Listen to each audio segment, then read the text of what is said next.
People, Deluded, I'm back again. Thank you very much for tuning back in each and every time. I hope you've all had a good week. I hope you have a good Friday. Good morning to you lot out there. Good morning, good afternoon, good evening, and in some cases, good night. Welcome back to another edition of the Deluded podcast, the really and truly podcast, the DG podcast. I'm very appreciative to have the support base that I have with you lot. So shout out to you whether you're locked in via YouTube, whether you're locked in via Spotify, Apple Music and things. If you're not already, make sure you've subscribed on YouTube. Make sure you're following me /subscribed on Twitch Q&A 4 p.m. today, Friday, which is today 4 p.m. UK time. Make sure you're setting your notifications and stuff so that you're part of that, and also keep supporting the movement, which you lot already know what to do, but there's newcomers out there who don't already get the script, so I have to rehearse them lines and say them again and again. As I said, fundamentally, I hope everyone's doing well and safe. It's Friday. I hope you're all looking back over a week of accomplishments, moving that much closer to your hopes, dreams, goals and aspirations. If not, we go again next week, innit? It's as simple as that. The beautiful thing and the harshest thing about life is it simply goes on. So depending on your attitude or how you see it, you can better your life or you can just accept where you're at. But sadly, the world's just going to keep going no matter what we're going through. So hope you've all had a good day. Not going to sit here and lie, there actually isn't that much to talk about from an Arsenal perspective. Obviously, I'm saving it for my 11:30 live stream, so by the time you lot are seeing this, I'm probably sure I'm loading up the 11:30 live stream.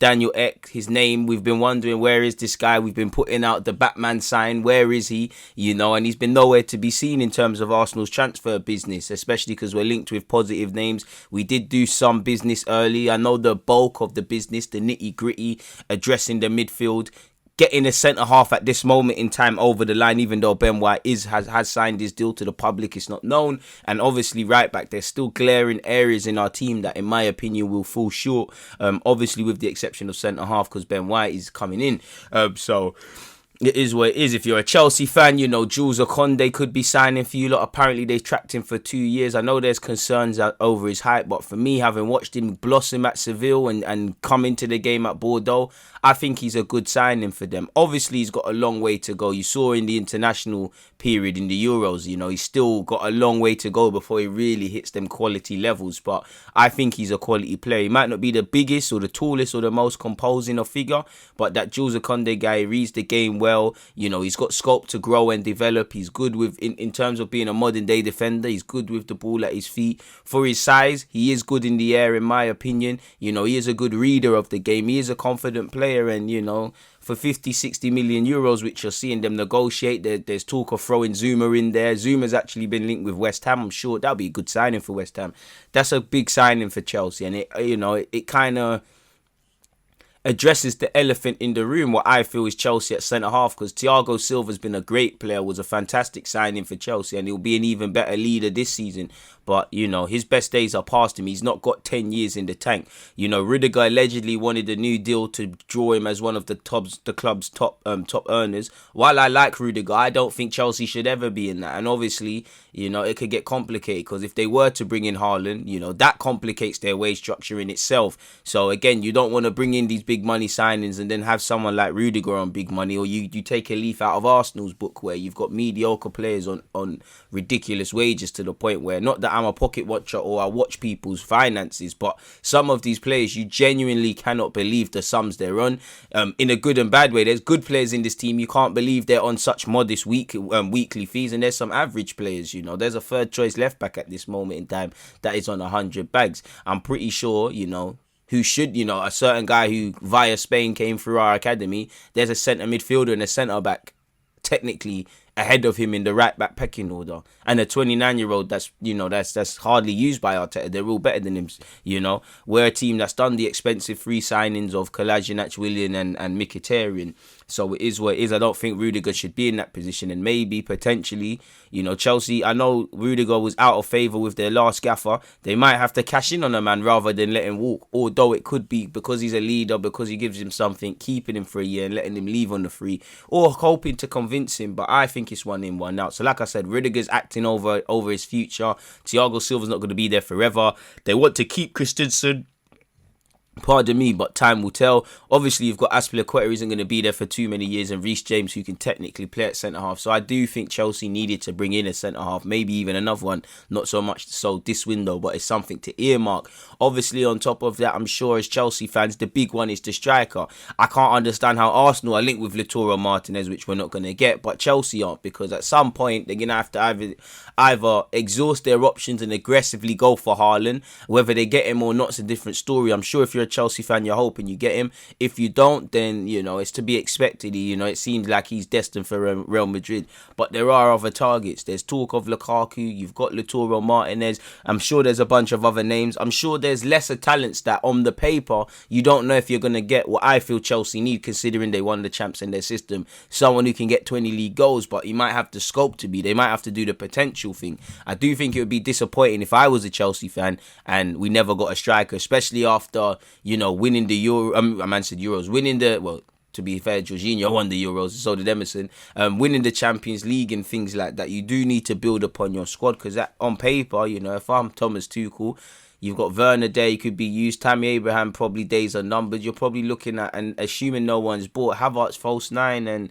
that could be hit and miss. And I think his time is, Havertz played everywhere under these two gaffers, to be fair, and it looks more coordinated under Thomas Tuchel. But I do think he needs a bit of stability. He needs to lock down one role, be known for playing in that 10, be known as a false 9, be known as a deep line midfielder, wherever he's played, be known for that, lock it down, and then you start doing the other things. Because it just feels in today's football, everybody does everything, but they're not really excelling at one particular thing. And this is away from Havertz. You look at strikers. Most strikers nowadays, you don't even know if they're a striker or a winger, but they can occupy them three positions without really being a master of one. A winger that's able to play up front, or a striker that's able to play on the wings. It's everybody's fluid, can do everything, but it's not a master sort of thing. Do you get it? So it is what it is. We'll get back into the transfer news in a sec, people. In fact, on that, we might as well cover the transfer news that I have at the top. Allegedly, West Ham have signed Paris Saint-Germain goalkeeper Areola on loan. Arsenal, considering we need a second choice keeper, that could have been good for us. Allegedly, Conor Gallagher is set to join Crystal Palace on loan despite interest from Newcastle and Leeds. That would be a great signing. First and foremost, he's in London, so he's still, it's not too far from where he probably, he won't have to move too far. Crystal Palace is a big club. As someone who plays for Chelsea, I know they're technically in Cobham and things like that, but you should know what you should have an idea of what the South London or Southwest area looks like. I know Chelsea is classed as a West London club, but forgive me, they're closer to Fulham, which is Southwest. Conor Gallagher would be a big signing for Palace. As we know, they've brought in Elise, they've brought in Jotin Anderson, they've brought in Gurhi, they're bringing in quality Palace. And I think, obviously you got to let them gel and things, but they're doing all they can. Because for me, I honestly believe the priority for Palace is staying in the league because of the changes at that squad.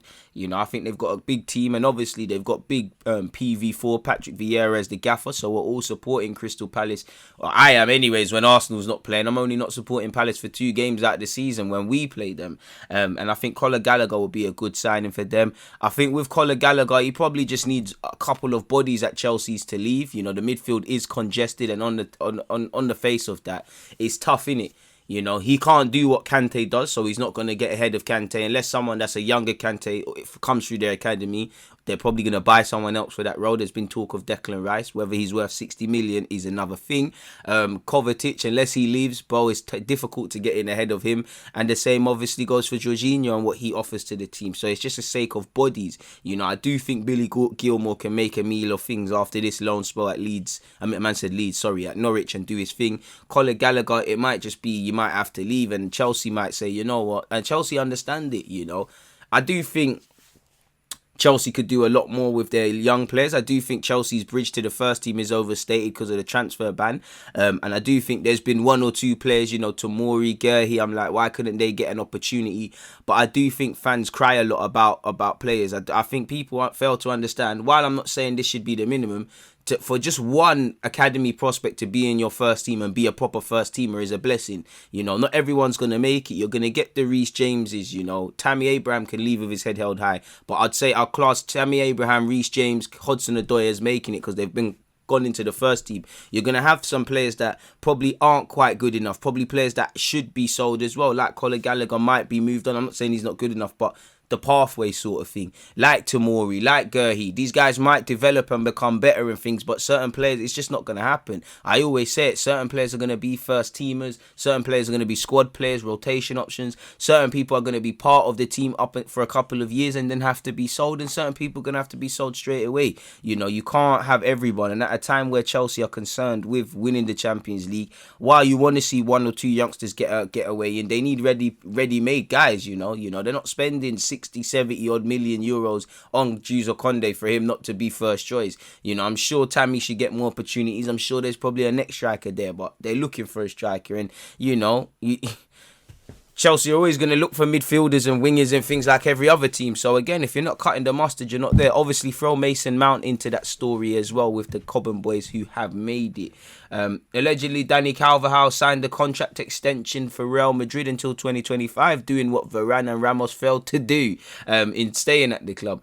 Away from that, you know, congratulations to Virgil van Dijk. He returned to action for Liverpool in pre-season after obviously suffering an ACL. We wish Van Dijk all the best from a neutral point of view. We hope he gets fit, and you know, be nice to see him at the World Cup and just being part of Liverpool, an ever-present guy, because forget football for a sec. The mental health journey you must go on with an ACL problem, because you're a professional athlete, you're a male and things like that. And us males, you know, when we feel like we can't do something for ourselves, we suffer in silence, and it's a mental journey. And I imagine Van Dijk must be a proud man. Like I said, he probably struggled to go to the toilet at a sake because he bust his leg. You know, forget football at a sake. Injuries are really a humbling experience, and it tests your mentality. But if there's one thing about Van Dijk, he's a mentality monster. So, you know, I'm happy to see him, Gomez, anyone else who's been struggling with injuries, just to see them back and around their team and things.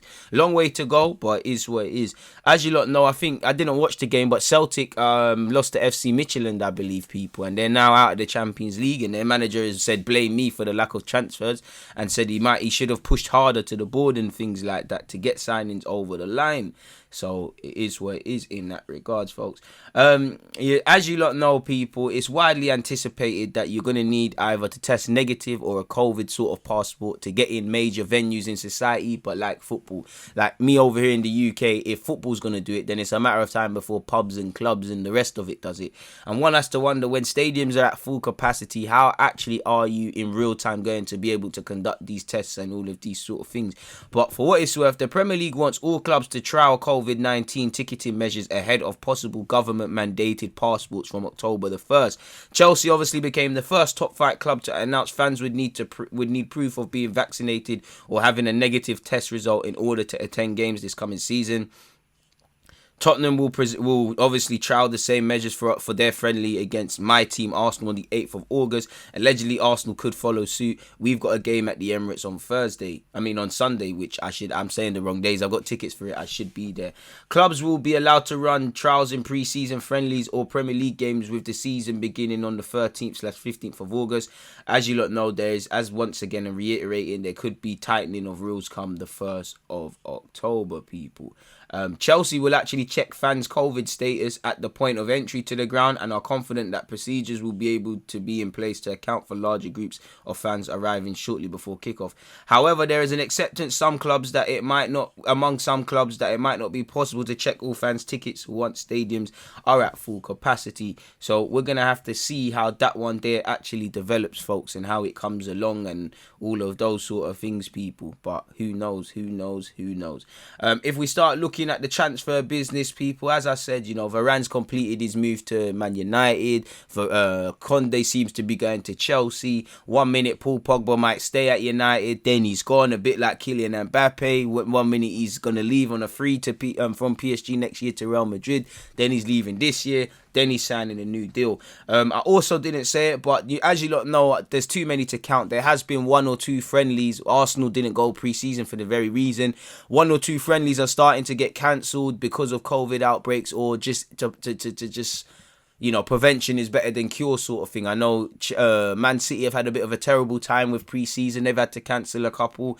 I'm sure Man United, I might be wrong, they've had to cancel 2, including the one I'm about to speak about. If not, it's just 1. Man United have cancelled their friendly at Preston after a COVID outbreak, people. A small number of positive COVID-19 cases were identified at the Premier League club. As you lot know, it's concerning, and one has to wonder what that might mean for either QPR or Brentford, because I'm sure Man United has played both of them teams recently. Obviously, hopes and prayers are with everyone. Hopefully, it's not serious, but apparently the individuals are now self-isolating pending the results of further tests. United have said they've cancelled the game at Preston purely as a precautionary measure. Apparently, it's a mixture of both players and staff in isolation after conducting such tests. So United said at this stage we do not expect further disruption we do not expect further disruption around our forthcoming matches, but we will continue to follow Premier League protocols in this regard. So yeah, people, and for what it's worth, any Manchester United fan who purchased tickets for the Preston game will be given a full refund. Fair play. It is what it is, people, in that regards. So yeah, man. It is what it is. But getting into transfer business now.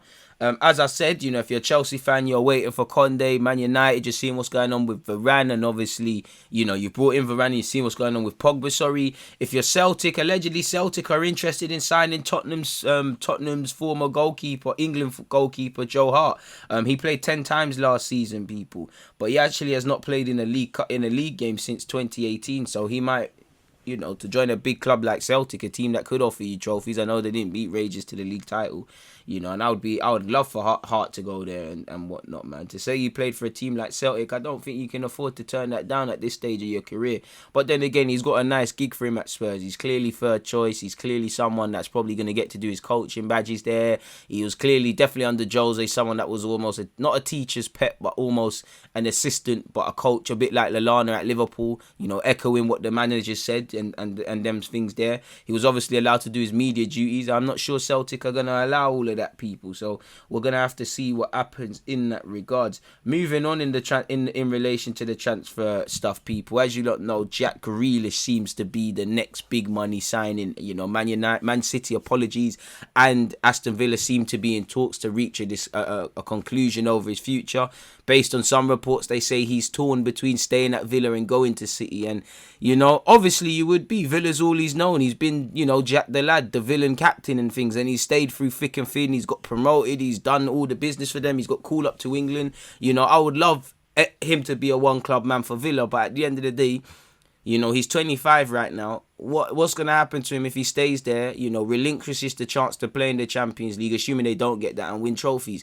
At 35, they're going to tell him, like Liverpool did with Gerrard, like, we're not counting on you anymore, we give you a new deal, you might get a testimonial, you might be a bit part player, and there's nothing wrong with that. That's because at the time, the game would have left him. So my point being, he needs to, you can have love, but you need to remove emotion and do what you need to do.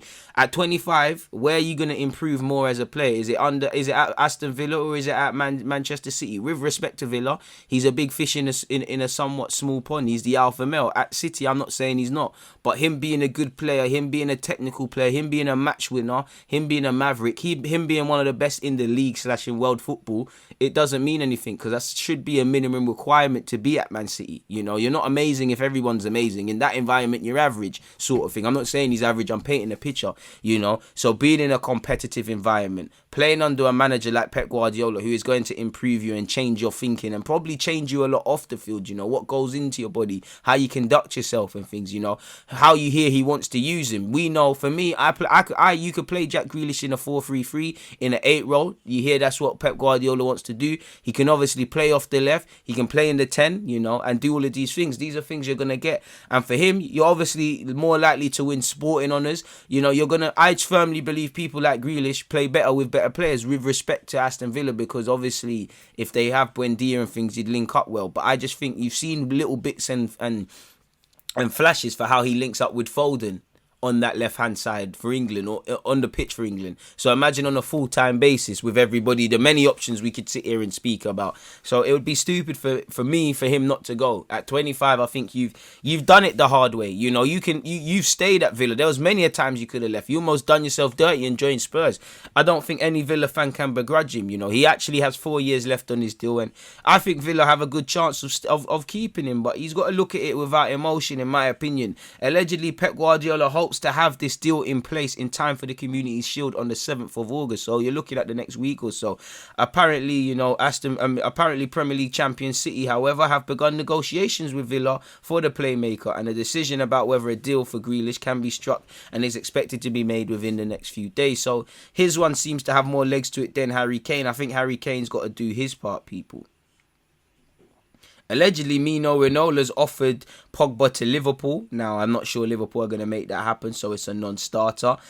In relation, better yet, to Chelsea's Jules Kounde pursuit, allegedly, Sevilla want a deal close to 80 million euros, 68 million pounds if they are to sell him. Apparently, there's a 20% sell-on clause due for Bordeaux. Quite a flip, quite a flip for everyone. For Bordeaux, made good money on an academy prospect, and you're getting 20%. For Seville, you've had him for 2 years. You've taken him, I assume, from a modest fee to 68 million euros and cut off 20%. You've done all right. Apparently, speaking of 20s, the number 20, West Ham are preparing a 20 million bid for Chelsea's Kurt Zouma, who is said to prefer a cross-London move rather than to be used as a make-weight in the Seville-Chelsea deal for Jules Kounde. So, yeah, allegedly Ederson is set to be handed a 3-year contract extension at Manchester City. Arsene Wenger allegedly has been linked with the vacant Switzerland job, and apparently he's up for it. Apparently there's talks scheduled, so hopefully Father Wenger can get back into management. Personally, I would have preferred him for England or France, but I do think the international game is up his street. Allegedly, Sergio Dest has rejected offers. Apologies, people, early. Sorry.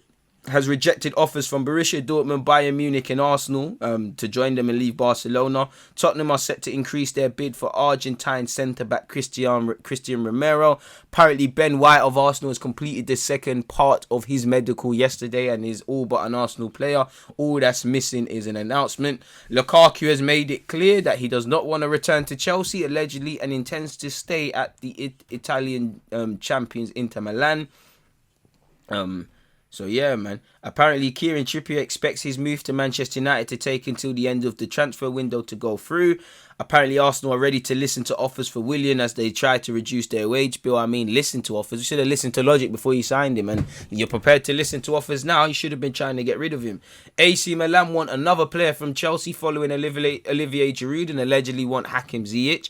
Real Madrid are open to letting Odegaard leave, people. Which I'm tired of speaking about Odegaard. Check my other content out. So it is what it is. Apparently, Benzema is set to sign a contract extension at Real Madrid, keeping him until 2023. Newcastle still want to take Axel Tuchel from Manchester United and have leapfrogged Aston Villa allegedly in that regards, people. That was one website. Let me see if there's any other transfer news, people. Sky Sport. Let's go on the Sky Sports Transfer Centre, people, as you do. See what's going on in the Transfer Centre. Right, how could PSG fund Paul Pogba? A big fan of people acting like PSG are broke. Apparently, Chelsea have lowered the Tammy Abraham asking price to around 35 million to try and drum up interest from clubs, with Aston Villa, West Ham and Arsenal interested in the 23-year-old striker who bagged 12 goals in 33 appearances last campaign for Chelsea, folks. Lautaro Martinez would only leave Inter for Spain. We did hear he wanted either Real Madrid or Barcelona, so we'll have to see what happens in that regards, people. Let me see what else there is. Man United are in the mix to sign Ruben Neves. I think I've covered them, really, people. I would have thought there would have been more noise surrounding Harry Kane and all of that, but there isn't. There actually isn't, people. At least a Lewis Baker thing. You ain't seen nothing. Locatelli to Arsenal links again. I'm not even bothered to read that out. We know the man wants Juventus. Just forget about that. What else is there? So there doesn't appear to be. I think we've actually spoken about everything. Like I said, it's a slow day in the world, people. There actually is not that much to speak about, but somehow we've been here for 20 odd minutes. Let me do a quick little browse of The Athletic again and see what there is to discuss, people. There must be some emerging headlines and things like that. You see it in real time.